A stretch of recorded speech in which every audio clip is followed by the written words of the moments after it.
If you're a Muslim who wants to earn more whilst working less, then you've got to check out my webinar below. In it, I'm going to be sharing with you how you can start a side income that gives you and your family the life they deserve. A life full of impact and free from restrictions, like working from anywhere. I started off by saying, when calamity strikes, what should you do? You first say, Inna lillahi wa inna ilayhi raji'un. I believe in Allah. I believe we all belong to Allah. And we're going to all go back to Allah. I've spoken about those two. Then you ask yourself a question.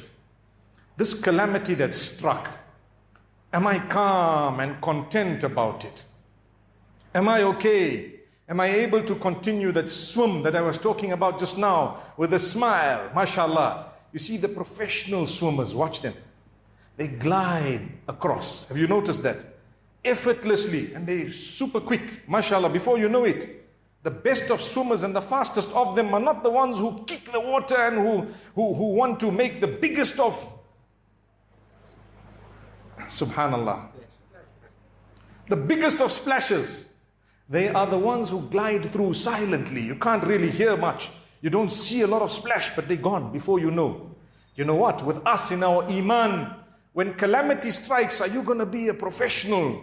In the sense that, are you going to be a good Muslim, mu'min? Are you already close to Allah? Does it make you fulfill more salah? Does it bring you closer to Allah? Do you check yourself? And if you do, you know what? You're going to glide through. You're going to actually swim through. Before you know it, you're on the other side of the calamity.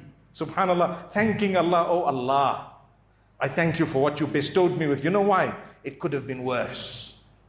As a mu'min, I am taught, when calamity strikes, tell Allah, oh Allah, I thank you because it could have been worse. You lost one leg. What if you lost both?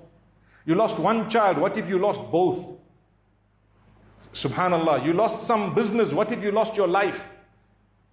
Someone knocked your car, but you came out without any scratches. Thank Allah. What if your whole body was messed? It has happened to others. Each time something happens as a believer, my brothers, my sisters, tell yourself and tell Allah, I thank you, oh Allah, it could have been worse. I thank you that it's not as bad. At least you tested me with a test that is okay. With your help, I'm going to keep going. But with that, look at the condition of your heart. If you are content, thank Allah, you're a good person.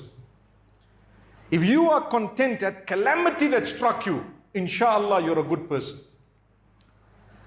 But if you are struggling and you are really battling and it's changed you in a negative way and it's made you even worse, then guess what? You have to look at yourself. Ask yourself the first question.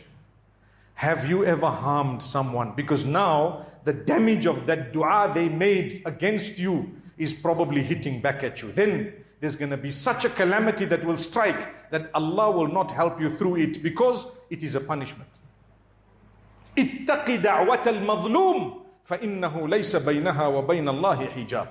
The Prophet Muhammad ﷺ says, be very warned and be very careful about a dua that is, or a supplication made against you by the one whom you have wronged. You have made dhulm on someone, you wronged someone. Watch out for their dua because there's no barrier between that dua and Allah. When they make a dua against you, it's over.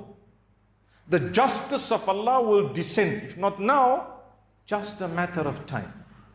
And we always say this.